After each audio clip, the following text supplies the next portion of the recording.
Bom, pessoal, então eu vou passar para vocês um vídeo que vai mostrar para vocês tanto o potencial de ação gerado lá pelo impulso elétrico, né, da automaticidade do coração no nó sinusal, quanto a questão da potencial de ação dos miócitos, das células musculares cardíacas, ok? Então vamos lá. O coração é basicamente um músculo que contrai e bomba sangue. Consiste de células de músculo especializadas, chamadas de miócitos cardíacos. A contração dessas células é iniciada por impulsos elétricos, conhecidos como potenciais de ação. Os impulsos começam a partir de um pequeno grupo de miócitos, chamados de células marca-passo, que constituem o sistema de condução cardíaco. As células do nódulo sinoatrial disparam espontaneamente, gerando potenciais de ação que se espalham pelos miócitos contrácteis dos átrios. Os miócitos são ligados por intersecções. Isso permite o acoplamento elétrico de células vizinhas. As células marcapasso miócitos contrácteis exibem formas diferentes de potenciais de ação. As células marcapasso do nódulo sinoatrial disparam espontaneamente em torno de 80 potenciais de ação por minuto, sendo que cada uma desencadeia um batimento cardíaco. As células marcapasso não têm um potencial de repouso verdadeiro. A voltagem começa em torno de menos 60 mV e se move para cima espontaneamente, até alcançar o limiar de menos 40 mV. Isso se deve a uma ação chamada de correntes engraçadas, presente somente nas células marcapasso. Os canais engraçados se abrem quando a voltagem da membrana se torna menor do que menos 40 mV e permite um pequeno influxo de sódio. A despolarização resultante é conhecida como potencial de marcapasso. No limiar, os canais de cálcio se abrem, íons de cálcio fluem para dentro da célula, despolarizando mais ainda a membrana. Isso resulta na fase ascendente. No seu pico, canais de potássio se abrem, os canais de cálcio se tornam inativos e os íons de potássio deixam a célula, e a voltagem retorna para menos 60 mV. Essa é a fase descendente de potenciais de ação. Miócitos contrácteis têm um conjunto diferente de canais de íons. Seu retículo sarcoplástico, o RS, aloja uma quantidade grande de cálcio. Elas também contêm miofibrilas. As células contrácteis têm um potencial de repouso estável de menos 90 mV e despolariza apenas quando estimulado. Quando a célula é despolarizada, tem mais sódio e cálcio dentro da célula. Esses íons positivos escapam através das intersecções até a célula adjacente e aumentam a voltagem da célula até o limiar de menos 70 mV. Nesse ponto, canais de sódio velozes se abrem, criando um influxo rápido de sódio e um aumento acentuado na voltagem. Essa é a fase despolarizadora. Canais de cálcio tipo L também se abrem a menos 40 mV, causando um influxo lento, mas constante. No seu pico, canais de sódio se fecham rapidamente e canais de potássio, dependentes de voltagem, se abrem, e isso resulta numa pequena diminuição de potencial de membrana, conhecida como a fase de repolarização precoce. Os canais de cálcio se mantêm abertos e o efluxo de potássio é equilibrado eventualmente pelo influxo de cálcio. Isso mantém o potencial de membrana relativamente estável, em torno de 200 milissegundos, resultando na fase platô, característica de potenciais de ação cardíacos. O cálcio é crucial no acoplamento da excitação elétrica, a contração muscular física. O influxo de cálcio do fluido extracelular, no entanto, não é suficiente para induzir a contração. Em vez disso, ativa uma liberação de cálcio muito maior do RS, num processo conhecido como liberação de cálcio induzida por cálcio. O cálcio, então, desencadeia a contração muscular por um mecanismo de filamento deslizante. À medida que os canais de cálcio se fecham, o efluxo de potássio predomina e a voltagem da membrana retorna a seu valor de repouso.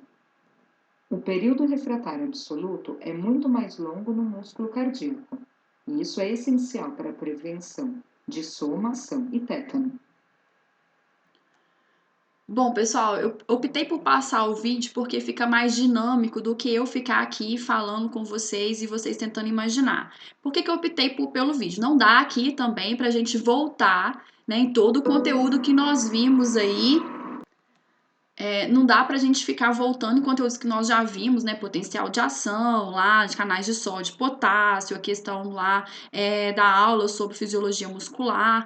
Vocês têm a videoaula aí, que vocês têm acesso quando vocês quiserem. Então, se tiver ainda alguma dúvida com relação a isso, é só assistir a videoaula para vocês conseguirem acompanhar aqui, tá? Então, só para recapitular o que aconteceu, né? O que foi demonstrado no vídeo, aqui a gente tem o potencial de repouso. Aí tem um estímulo aí, abre canal de sódio, então o sódio extracelular entra para dentro da célula e aí a gente tem um processo de despolarização. Aqui no pico de despolarização, a gente começa a ter a abertura dos canais de cálcio, né? Aí aqui a gente já tem, né, a abertura lenta dos canais de potássio, então a gente tem um processo aí de despolarização precoce. Aí a gente tem novamente a questão da abertura dos canais de cálcio continuam abertos, a gente tem aí uma fase, né, de equilíbrio entre a abertura do canal de sódio que entra dentro da célula e que sai da célula por potássio. A gente tem a fase aí de platô, depois a gente tem quem? A abertura novamente dos canais de potássio, né? A gente continua mantendo eles abertos e fechos de cálcio, a gente tem o processo aí de repolarização. Por que que eles falam que o coração ele não tem aí um potencial de repouso verdadeiro? Porque se vocês relembrarem lá do processo do potencial de ação do sistema neurológico, além da gente ter uma inversão do valor positivo e negativo, além da gente se preocupar com a carga, a gente se preocupava também com a concentração dos íons dentro e fora das células, e aqui a gente não tem esse processo de inversão de canais de sódio, por isso que está relacionado aí a não ser um potencial de repouso verdadeiro, tá? Aqui, isso aqui a gente está falando lá sobre o potencial de ação do impulso, né? Um gráfico representativo. Lá aqui, né, já nessa imagem, a gente está representando lá o potencial de ação no músculo cardíaco, nos miócitos, né? Então, a gente tem aqui o potencial de ação, esse potencial de ação faz com que tenha um influxo de cálcio, esse cálcio fica lá no retículo sarcoplasmático, né? Quando aí ele vai ser liberado, aí tem a questão lá dos túbulos T, enfim, né? Aí ele vai entrar aí no processo lá dos sarcômeros para produzir lá o processo de contração, o deslizamento entre actina e miosina, fazendo o processo de contração, tá? Aí depois a gente tem aí a saída de cálcio desse processo, da ligação desse processo. Esse cálcio ele vem aqui, retorna para o retículo sarcoplasmático e aí inicia o processo de relaxamento. Ou seja, essa aula nós já estudamos, nós já vimos como acontece esse processo. Se alguém tem dúvida, reveja os vídeos, as videoaulas, ok? Então, aqui, resumindo, né, a questão do ciclo cardíaco, nós temos aí, colocando como início, mas lembrando que início aqui para a gente poder conversar sobre, lembrando que é um ciclo, então o início poderia ser em qualquer parte desse ciclo, né? Então, dentro desse início aqui, nós temos a entrada, né, de sangue aí rico em CO2 pelas veias cavas superior e inferior no átrio direito, tá? E aqui no átrio esquerdo nós temos aí a entrada de sangue rico em oxigênio pelas veias pulmonares, que são 4, tá? E aí, o que vai acontecer? A gente tem o processo de diastase, que são câmaras relaxadas e ventrículo enche passivamente. Então, a gente tem aí o processo de enchimento. Por quê? Porque o fluxo é sempre de maior pressão para o menor pressão. Feito isso, a gente vai ter quem? A sístole atrial, força pequena quantidade de sangue para os ventrículos, porque a gente tem um enchimento passivo, uma vez que vai entrando aqui, vai forçando a abertura das válvulas atrioventriculares, elas vão enchendo o ventrículo, tá? Depois nós temos a contração ventricular, que a gente chama contração ventricular isovolumétrica, ou seja, eu não tenho alteração de volume sanguíneo dentro dessa câmara. Essa contração, ela vai fechar o quê? Ela vai fechar as válvulas atrioventriculares, mas elas não vão criar pressão suficiente aí para abrir quem? As válvulas semilunares. Então, na contração ventricular isovolumétrica, nós não temos aumento de volume sanguíneo. O que acontece nessa fase? Fecha as válvulas atrioventriculares, mas as semilunares não são capazes de ser abertas por essa pressão existente. Aí nós temos o processo de ejeção ventricular. À medida que a pressão ventricular ela aumenta, excede a pressão nas artérias, lembrando que ela sempre vai de maior pressão para menor pressão, né? E vai abrir as válvulas semilunares, tanto a válvula pulmonar quanto a válvula aórtica. E aí a gente vem para uma fase aí dentro da nossa explicação aí do final do ciclo, né? Relaxamento ventricular isovolumétrico, né? À medida que o ventrículo relaxa, a pressão cai e fluxo retrógrado fecha aqui as válvulas semilunares, tá? Então, toda vez que a gente trabalha com isovolumétrico, a gente não tem alteração de volume e aí continua todo o ciclo cardíaco, ok? E aí a gente tem essa imagem aqui que representa, né, de fato, o que está acontecendo dentro do ciclo cardíaco. Só lembrando que quando a gente falar dromotropismo, a gente está falando de velocidade de condução.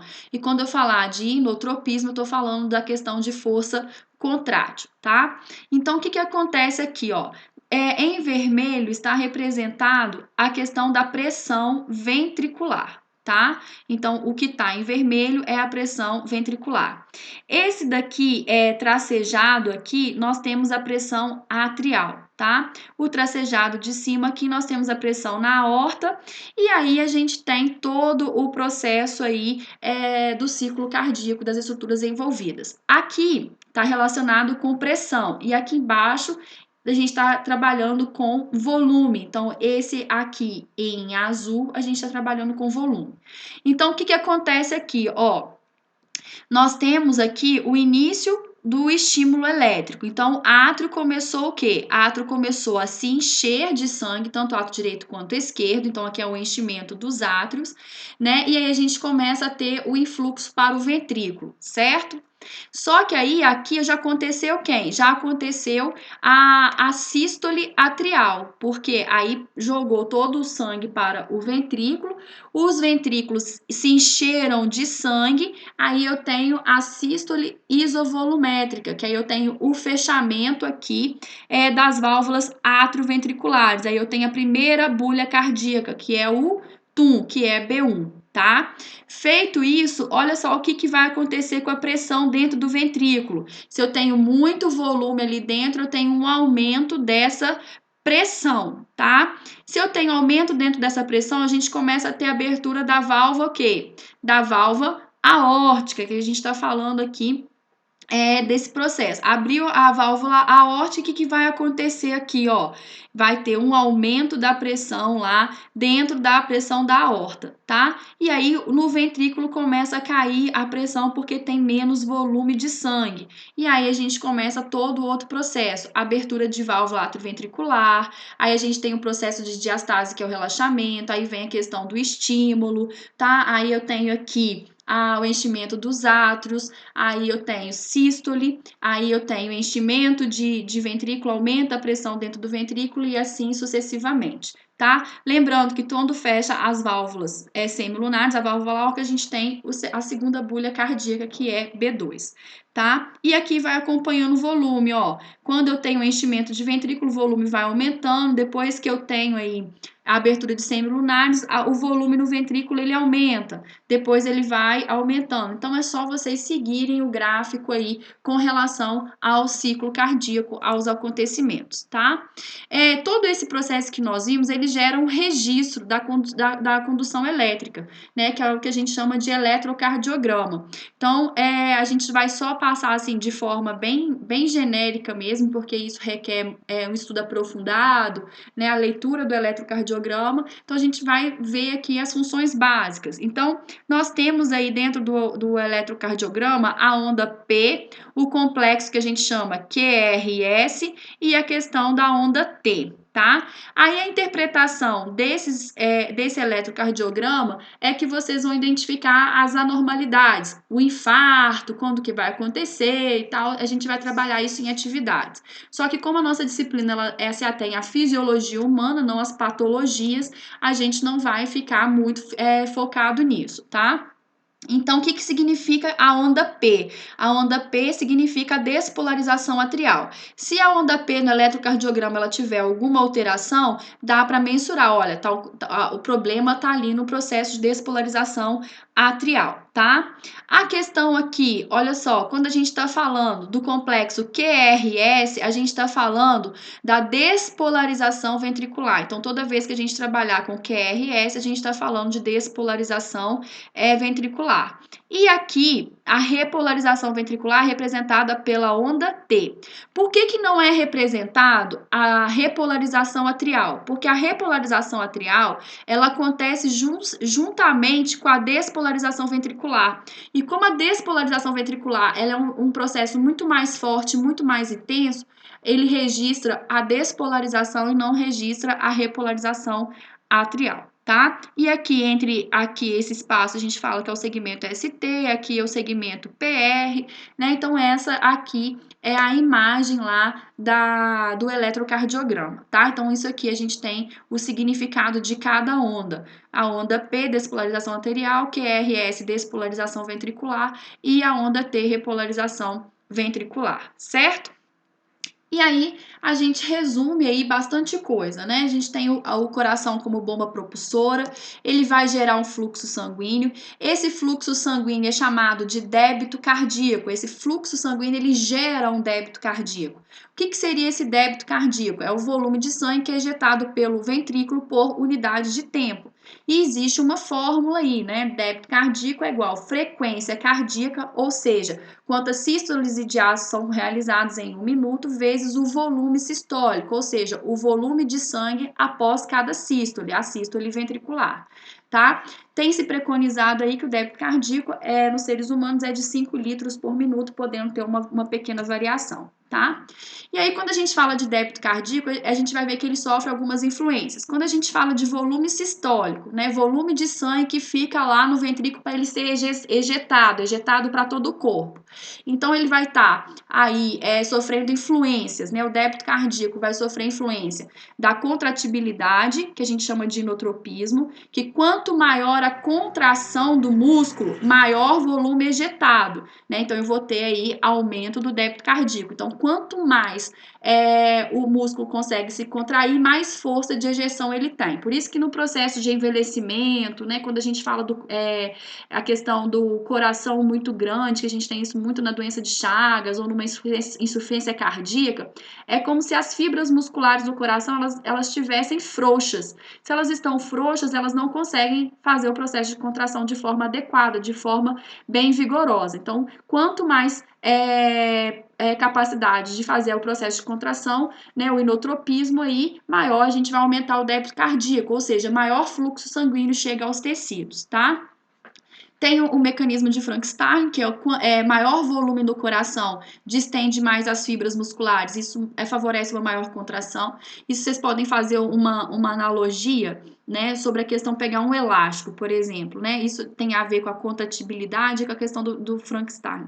Se vocês esticarem bem o elástico assim e soltar, ele vem com muito mais força, muito mais pressão do que se você deixar ele pouco esticadinho, tá? Então, quando eu tenho no volume do meu coração mais sangue chegando dentro do meu ventrículo, mais ele vai o quê? Distender, mais ele vai puxar aquelas fibras musculares dos meus miócitos. Então, mais ele vai distender, ele vai ficar muito mais esticadinho, né? E aí eu vou ter mais ele distendido. E aí, quanto mais distendido eu tenho, quando ele soltar, ele tem mais força de contração, ok?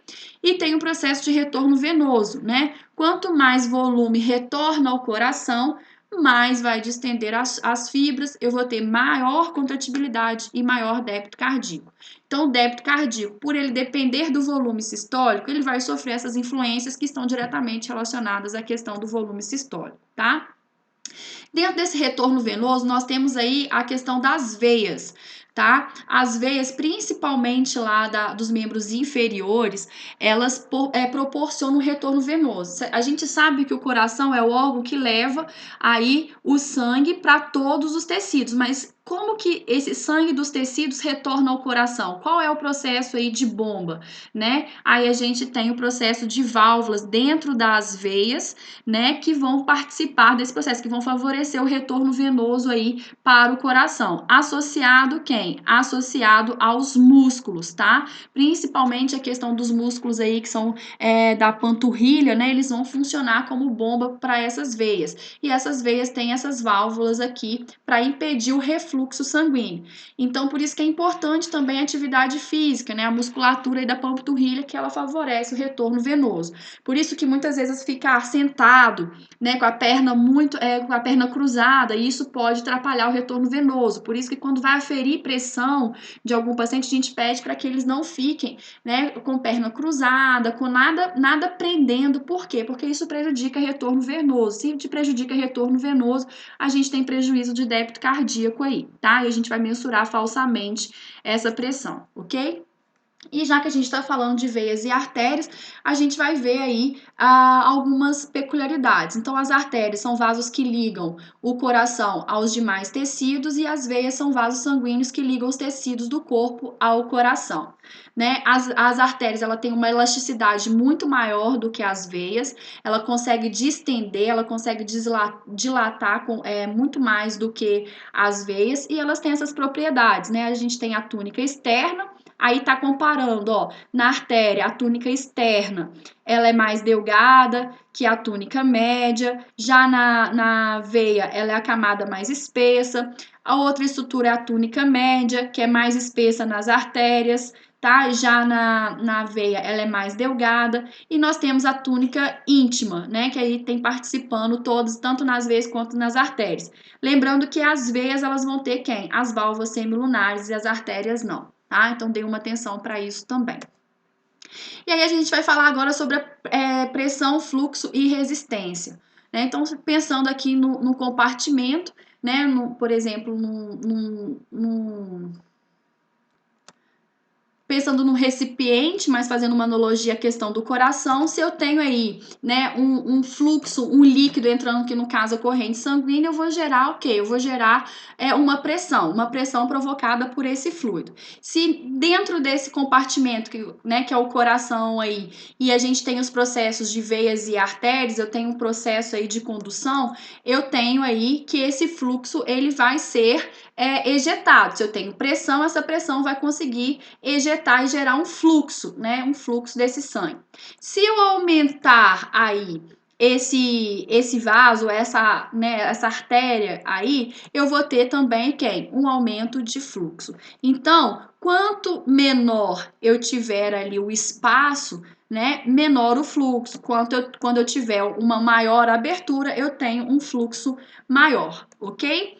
Então, a gente precisa tentar raciocinar com relação a esse esqueminha, ó. Diminui a resistência ao aumentar a área. O que seria essa resistência? Seria o calibre ali daquela passagem, daquele fluxo. Ou seja, quanto menor a resistência, maior o fluxo.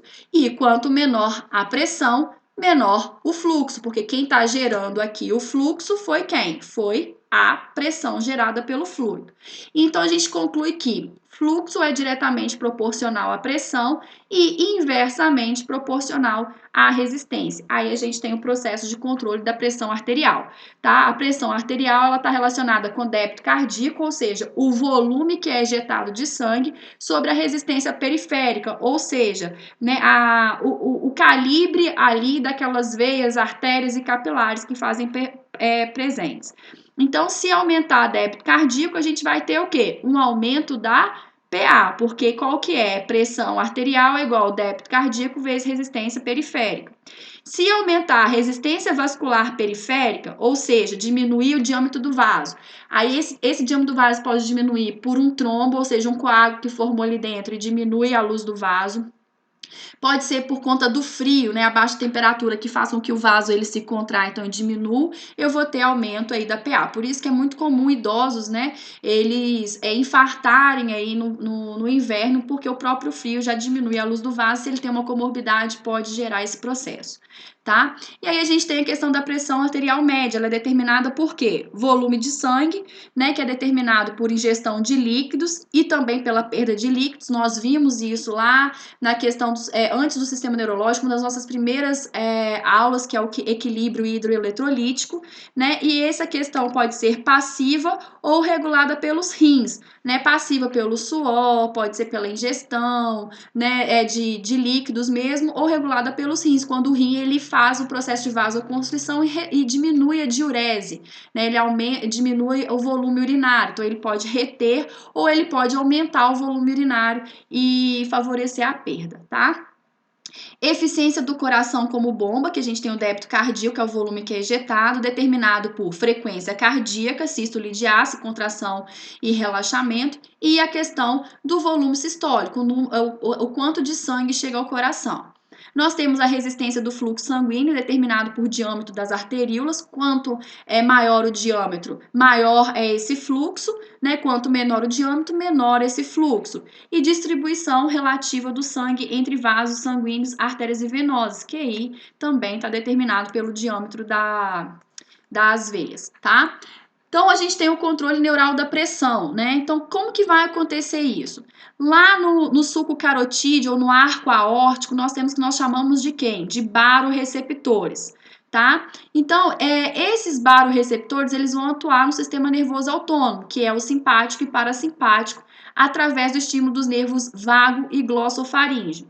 Então, o que vai acontecer? Aumentou a PA, ou seja, está aumentando muito a pressão no vaso. O que é pressão? É o tanto de sangue que bate ali naquela artéria, né? O tanto de sangue que está passando ali pela aquela artéria. Então, eu tenho um volume de sangue muito maior.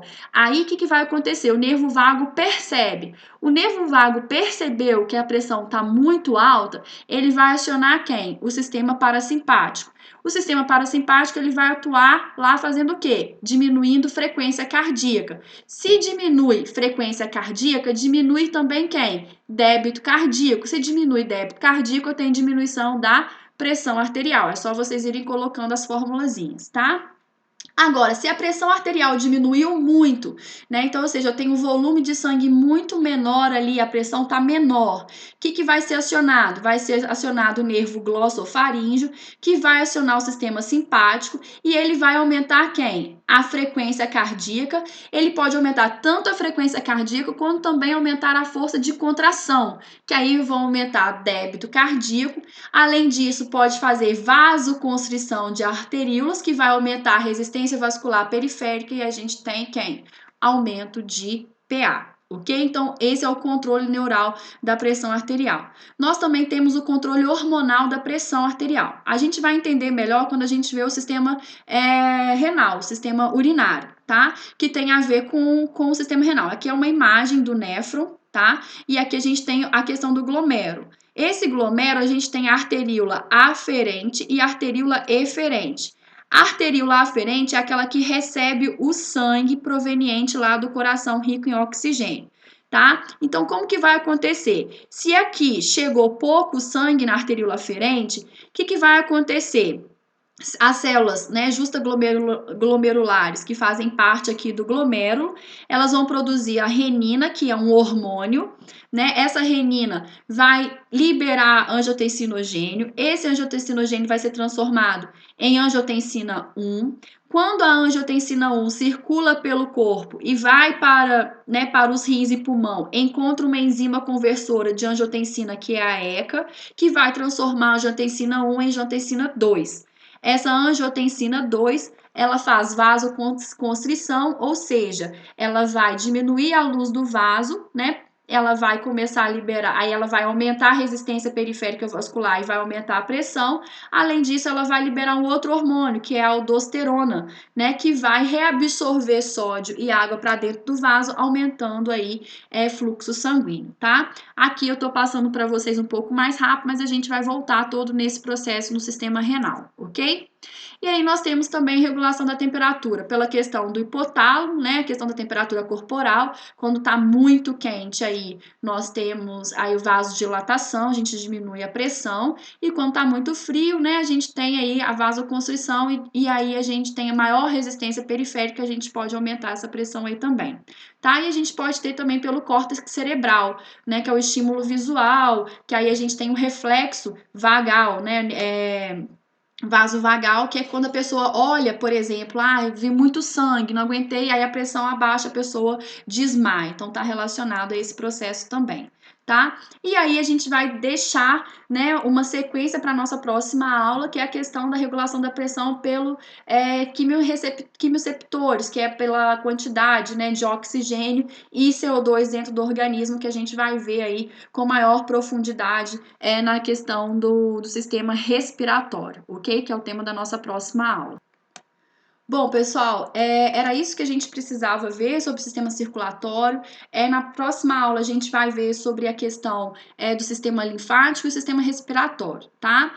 Estudem bastante, é um tema bastante complexo. Sobre a questão da resistência vascular, do controle da pressão, é importante que vocês peguem as fórmulas, principalmente a fórmula do débito cardíaco, e vai desmembrando para que vocês possam fazer um raciocínio melhor, né? Do que é proporcional, do que é inversamente proporcional. E não deixem aí de estudar pelo livro, a leitura do livro é super importante para o desencadeamento das ideias e que vocês atinjam aí habilidades e competências, ok? Um forte abraço e até a próxima aula.